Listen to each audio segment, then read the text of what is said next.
Salut, ça farte. Salut, ça farte. Aujourd'hui, dernière vidéo du XXe siècle, on va parler de l'année 1999 au cinéma.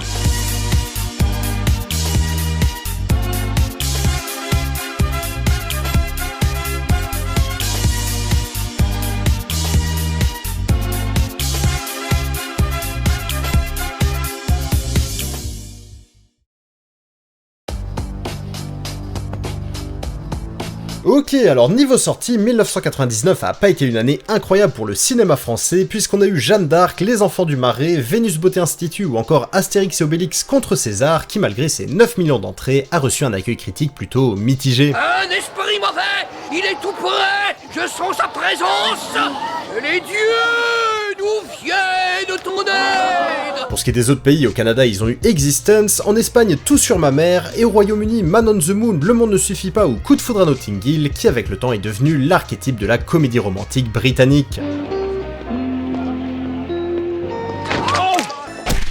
C'était un sans-pulpe. Côté américain, enfin, on termine le siècle en beauté puisqu'ils ont eu Matrix, Fight Club, American Pie, American Beauty, Star Wars La Menace Fantôme, Sixième Sens, Virgin Suicides, Sleepy Hollow, Wild Wild West, Dans la peau de John Malkovich, La Ligne verte, La Momie, Magnolia, Le Projet Blair Witch, Le Géant de Fer, Tarzan, Toy Story 2, Eyes Wide Shut, la dernière réalisation de Stanley Kubrick, Ghost Dog, un excellent film qui a relancé la carrière de Forest Whitaker, ou encore Austin Powers, l'espion qui m'a tiré, que j'ai beaucoup trop regardé quand j'étais petit.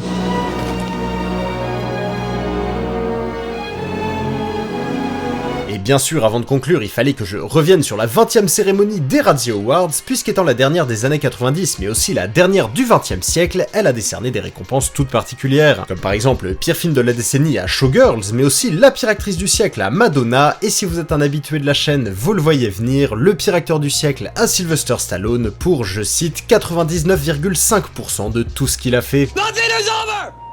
Nothing! Niveau naissance, ça va aller vite puisque j'ai trouvé que 4 personnes. C'est en 1999 que sont nées Lily Rose Depp, la fille de Johnny Depp et Vanessa Paradis, Isaac Armstead Wright, connu pour son rôle de Bran dans Game of Thrones, Chandler Riggs pour celui de Carl dans The Walking Dead, ou encore Joey King, une enfant star très prolifique qui a notamment joué dans Batman, Conjuring, White House Down et bien sûr l'excellent Crazy Stupid Love. I'm gonna go watch TV now. Yeah, that's fine, honey. Why don't you go do that? Yeah, can I come? No. Pour ce qui est des décès, c'est en 1999 que nous ont quitté Stanley Kubrick, un des plus grands réalisateurs de l'histoire, Bob Peck, connu pour son rôle de Muldoon dans Jurassic Park, Sylvia Sidney, une grande actrice des années 30 que vous connaissez peut-être pour ses derniers rôles dans Beetlejuice et Mars Attacks, Mario Puzo, l'auteur et co-scénariste des 3 parties du Parrain mais aussi de plusieurs Superman, ou encore Desmond Llewellyn, un acteur que j'aime beaucoup, principalement connu pour avoir incarné Q dans 17 films de la saga James Bond. I've always tried to teach you two things. First, never let them see you bleed. And the second? Always have an escape plan. De notre côté, nous on a perdu pas mal de seconds rôles comme Roland Blanche, Xavier Gélin et Jean-Pierre Darras, que vous connaissez peut-être pour leurs rôles respectifs dans Les Compères, Rabbi Jacob et La Carapate, Eli Kaku, un humoriste qui commençait une petite carrière au cinéma, Robert Bresson, un grand cinéaste à qui on doit le célèbre essai Note sur le cinématographe, ou encore Tara Romer, un acteur révélé dans La vie est un long fleuve tranquille et que vous connaissez peut-être pour son rôle dans Taxi. T'as jamais rien appris, toi, ta mère, à part être con? Bonjour l'accueil, hein. Moi qui voulais t'en raconter une bien drôle. Mais elles sont jamais drôles, tes vannes! Dégage! Dégage!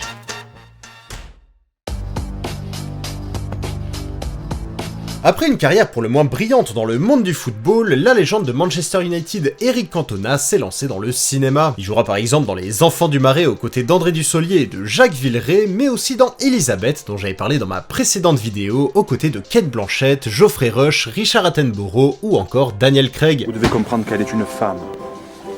Elles disent une chose, mais veulent dire complètement autre chose. Si Astérix et Obélix contre César est la première adaptation de la bande dessinée en prise de vue réelle, ce n'est pourtant pas la première fois que le projet arrive sur la table. En effet, à l'époque où Astérix et Obélix commençaient à connaître un énorme succès, Louis de Funès lui-même était allé rencontrer Uderzo et Goscinny pour leur proposer de produire un film. Il aurait voulu interpréter Astérix, le rôle principal, mais à une condition, il ne voulait pas avoir de moustache afin que le public puisse le reconnaître sans problème. Pas la moustache, non!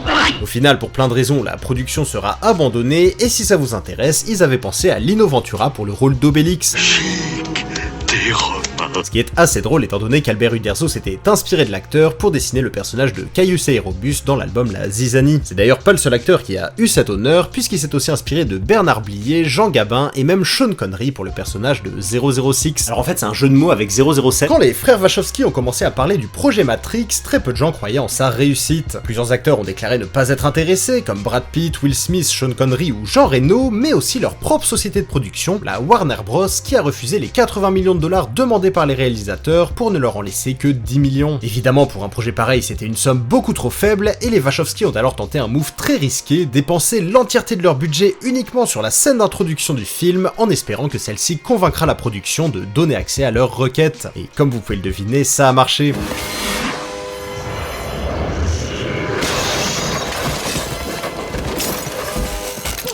Alors fun fact numéro 1, Brad Pitt a demandé à son dentiste de lui casser un bout de dent pour son rôle dans Fight Club, et bien sûr il l'a réparé juste après le tournage. Fine. You're gonna call off your rigorous investigation. Fun fact numéro 2, le terme MILF a été grandement popularisé par American Pie, étant donné qu'avant ce film, il était surtout employé dans l'industrie pornographique. That chick's a MILF. What the hell's that? M-I-L-F. Mom, I'd like to fuck! Fun fact numéro 3, pour un budget de 60 000 $, le projet Blair Witch en a rapporté 250 millions, soit un retour sur investissement de quasiment 415 000%, faisant de lui le deuxième film le plus rentable de l'histoire derrière Paranormal Activity. I'm so sorry. Fun fact numéro 4, l'entourage de la reine Padmé Amidala est plutôt intéressant, étant donné qu'il contient dans ses rangs Sofia Coppola et Keira Knightley. I am Queen Amidala. This is my decoy. Et enfin, fun fact numéro 5, le château écossais qui sert de QG au MI6 dans Le Monde ne suffit pas est le même que celui dans Highlander. D'ailleurs, tant qu'on parle de ce film, sachez que Denise Richards a gagné le Razzie Award du pire second rôle féminin pour son interprétation de la physicienne nucléaire Christmas Jones. You know how to drive one of these things? Doesn't exactly take a degree in nuclear physics. Et si ça peut vous rassurer, ne vous inquiétez pas, Jar Jar Binks a bien gagné celui du pire second rôle masculin. Je ne le savais pas du tout, mais Ray Park, l'acteur de Dark Maul dans La Menace Fantôme, est un cascadeur qui a également interprété le Cavalier sans tête dans Sleepy Hollow, mais aussi le Crapaud dans le tout premier X-Men. Il fait d'ailleurs un clin d'œil à son célèbre sabre laser à la fin du film. Sinon, toujours dans Star Wars, sachez qu'à la base, George Lucas et sa boîte de production voulaient Tupac Shakur pour le rôle de Mace Windu. Malheureusement, il mourra en 1996 et c'est finalement un grand fan de la saga qui le remplacera. This is the clue we need to unravel the mystery of the Sith. Si je vous demande de me citer les 5 plus grandes comédies romantiques britanniques que vous connaissez, je pense que beaucoup de gens me diront Coup de foudre à Notting Hill, 4 mariages et un enterrement, Il était temps, Le journal de Bridget Jones et Love Actually. Alors pas du tout, moi j'aurais dit Orgueil et préjugés, Un jour, Raison et sentiment. Le truc marrant c'est que ces 5 films ont tous été écrit par le même scénariste, Richard Curtis, et si vous avez eu la même enfance que moi, ce nom ne vous est peut-être pas inconnu.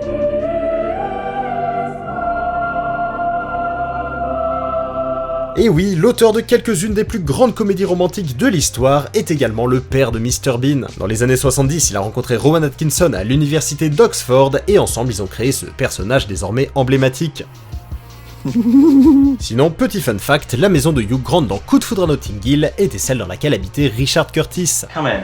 It's not quite as tidy as it normally is, I fear, but the bathroom's on the top floor. Et enfin, en 1998, alors que les équipes de Pixar travaillaient sur Toy Story 2, un des membres du studio, qui n'a jamais été identifié, a sans faire exprès supprimé 90% des dossiers du projet. À la boulette. À l'époque, les serveurs étaient pas sécurisés comme aujourd'hui, les sauvegardes étaient moins fréquentes, bref, vous le voyez venir, c'était des mois de travail et surtout des dizaines de millions de dollars qui partaient en fumée. C'est une catastrophe. Heureusement, la directrice technique Galen Sussman venait à peine d'accoucher et pour pouvoir continuer à travailler depuis chez elle, elle avait fait une copie de tous les fichiers. Un membre de l'équipe a alors été dépêché chez elle et ensemble ils ont escorté l'ordinateur contenant tous les dossiers jusqu'au studio. Au final, Pixar lui doit une fière chandelle parce que s'ils avaient tout perdu, l'entreprise aurait sûrement coulé et ils lui ont bien rendu puisqu'après l'échec de Buzz l'éclair en 2022, ils ont décidé de la licencier. Tu veux que je lui dise d'aller se faire enculer ? Enfin voilà, c'est la fin de cette vidéo, j'espère que ça vous a plu. Alors je vais faire une petite pause dans les années au cinéma, là j'en ai fait 20 en moins d'un an donc c'est vrai que ça commence à faire beaucoup et je vais essayer de me concentrer sur d'autres projets auxquels je pense depuis pas mal de temps. D'accord, faisons comme ça. Voilà, je sais pas du tout quand ça arrivera, mais de toute façon je reprendrai sûrement le format un jour, donc pas d'inquiétude, j'ai juste besoin d'un peu de repos. Je suis fatigué, patron. Bref, sur ce, je vous dis au revoir, et à bientôt.